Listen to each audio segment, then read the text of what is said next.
Hi, welcome to What to Read Wednesdays.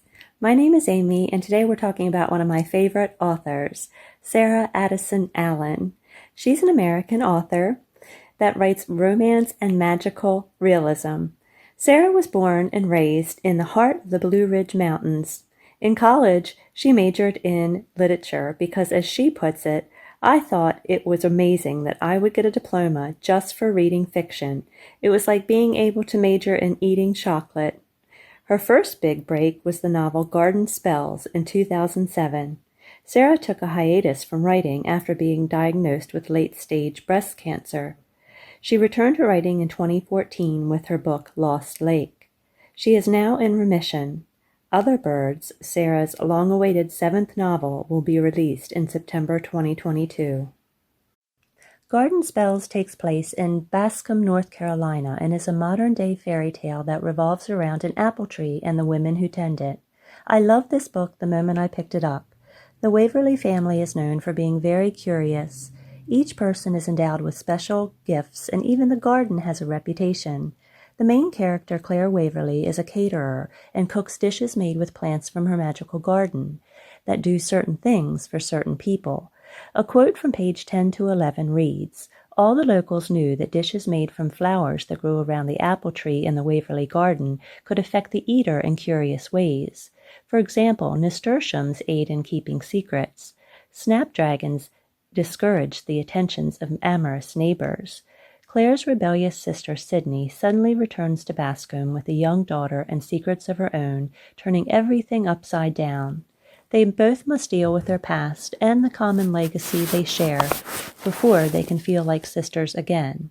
The special elderly cousin, Evanelle, is even helpful as she uses her gift of giving away unexpected items or presents whose use only becomes clear much later."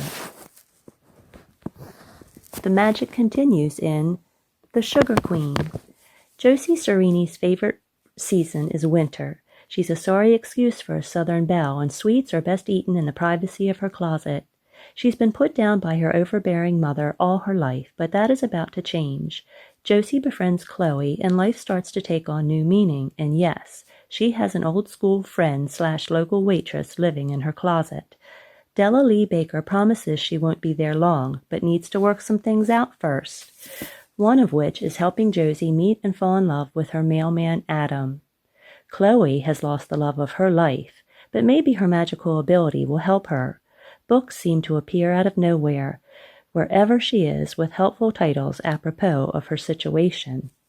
This book is definitely enchanting, with its southern charm and descriptive writing. Here is an example of a quote from page 2. "She stuck her head out and took a deep breath.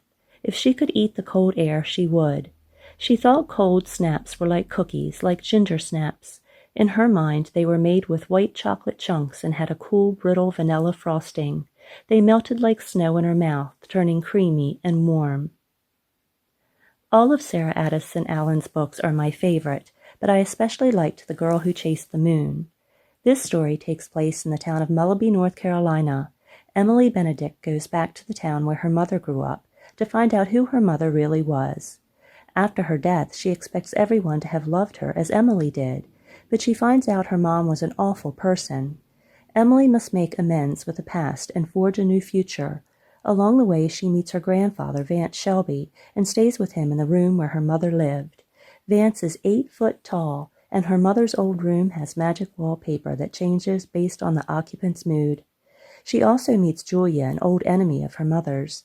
Befriending Julia gives Emily support in her search for answers involving the mysterious Mullaby lights that she sees at night and the wealthy Coffey family. Julia is a baker struggling to find a lost love and find her place in her life. Her sweet confections are the only way she knows to bring back everything she loves.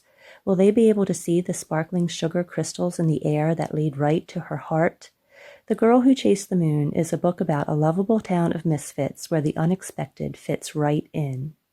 3 excellent books by Sarah Addison Allen. After reading her books, you will feel just a little bit lighter. Thank you for joining us for What to Read Wednesday. These titles are available at the Carroll County Public Library. Please check out our digital collections on Libby and Hoopla. Join us next time for additional titles. Thank you.